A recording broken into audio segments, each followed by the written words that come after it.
Hey guys, Lord Naren White here, the Holy Ghost, the one true God. Back with you with the next video in my series reading White Fang by Jack London. Without further ado, returning to White Fang as read by Lord Naren White.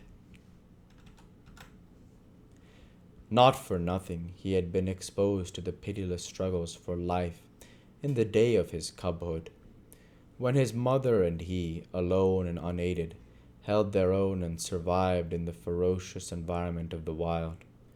And not for nothing had he learned to walk softly when superior strength went by. He oppressed the weak, but he respected the strong. And in the course of the long journey with Grey Beaver, he walked softly indeed amongst the full-grown dogs in the camps of the strange man-animals they encountered. The months passed by.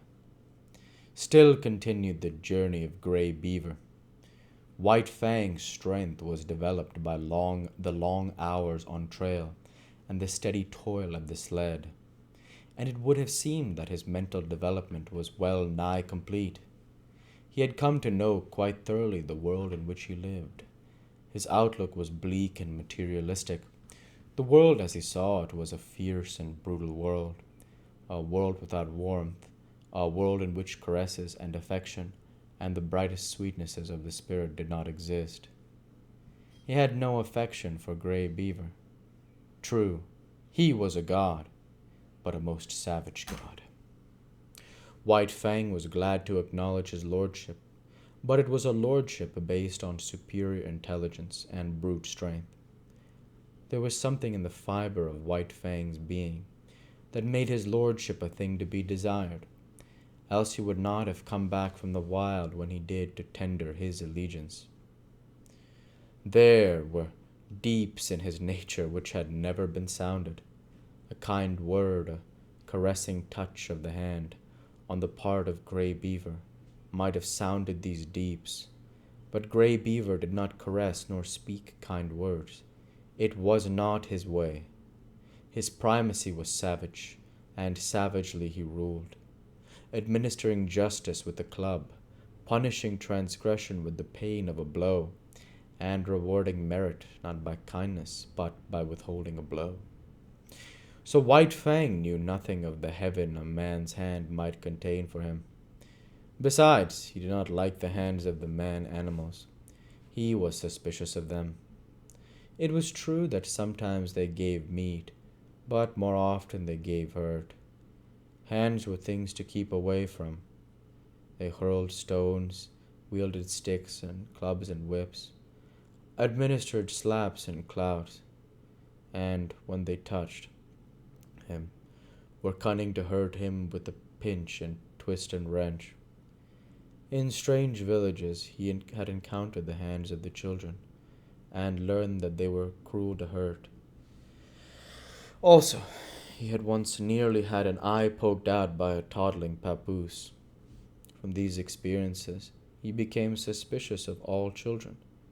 He could not tolerate them. When they came near with their ominous hands, he got up. It was in a village at the great Slave Lake that, in the course of resenting the evil of the hands of the man-animals, he came to modify the law that had learned from Grey Beaver, namely, that the unpardonable crime was to bite one of the gods. In this village, after the custom of all dogs in all villages, White Fang went foraging for food. A boy was chopping frozen moose meat with an axe, and the chips were flying in the snow. White Fang, sliding by in quest of meat, stopped and began to eat the chips. He observed the boy lay down the axe and take up a stout club. White Fang sprang clear, just in time to escape the descending blow. The boy pursued him, and he, a stranger in the village, fled between two teepees to find himself cornered against a high earth bank. There was no escape for White Fang. The only way out was between two teepees, and this the boy guarded. Holding his club prepared to strike, he drew in on his cornered quarry. White Fang was curious. He faced the boy, bristling and snarling, his sense of justice outraged. He knew the law of forage, all the wastage of meat, such as the frozen chips, belonged to the dog that found it. He had done no wrong, broken no law, yet here he was, this boy, preparing to give him a beating. White Fang scarcely knew what happened. He did it in a surge of rage. He did it so quickly that the boy did not know either. All the boy knew was that he had in some unaccountable way been overturned into the snow, and that his club hand had been ripped wide open by White Fang's teeth. But White Fang knew that he had broken the law of the gods. He had driven his teeth into the sacred flesh of one of them, and could expect nothing but a most terrible punishment. He fled away to Grey Beaver, behind whose protecting legs he crouched when the bitten boy and the boy's family came demanding vengeance. But they went away with vengeance unsatisfied. Grey Beaver defended White Fang. So did Mitsa and Kloo Kooch. White Fang, listening to the wordy war, watching the angry gestures, knew that his act was justified.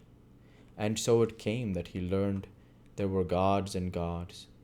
There were his gods, and there were other gods, and between them there was a difference. Justice or injustice, it was all the same. He must take all things from the hands of his own gods. But he was not compelled to take injustice from the other gods. It was his privilege to resent it with his teeth, and this also was a law of the gods. Before the day was out, White Fang was to learn more about this law. Mitsa, alone, gathering firewood in the forest, encountered the boy that had been bitten. With him were other boys.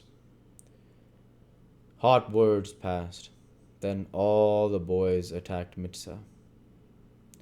It was going hard with him. Blows were raining upon him from all sides. White Fang looked on at first. This was an affair of the gods, and no concern of his. Then he realized that this was Mitsa, one of his own particular gods who was being maltreated. It was no reasoned impulse that made White Fang do what he then did. A mad rush of anger sent him leaping in amongst the combatants. 5 minutes later, the landscape was covered with fleeing boys, many of whom dripped blood upon the snow in token that White Fang's teeth had not been idle. When Mitsa told the story in camp, Grey Beaver ordered meat to be given to White Fang. He ordered much meat to be given, and White Fang, gorged and sleepy by the fire, knew that the law had received its verification. It was in line with these experiences that White Fang came to learn the law of property and the duty of the defense of property. From the protection of his god's body to the protection of his god's possessions was a step, and this step he made. What was his god's was to be defended against all the world, even to the extent of biting other gods. Not only was such an act sacrilegious in its nature, but it was fraught with peril. The gods were all powerful, and a dog was no match against them. Yet White Fang learned to face them, fiercely belligerent and unafraid. Duty rose above fear, and thieving gods learned to leave Grey Beaver's property alone. One thing in this connection, White Fang quickly learned, and that was a thieving god was usually a cowardly god and prone to run away at the sounding of the alarm. And we'll go ahead and stop there for this week. As usual, I want to say thank you for watching, and I hope you enjoyed. Please like, comment, and subscribe, as it greatly helps the channel. Light be with you all. Take care, and thanks again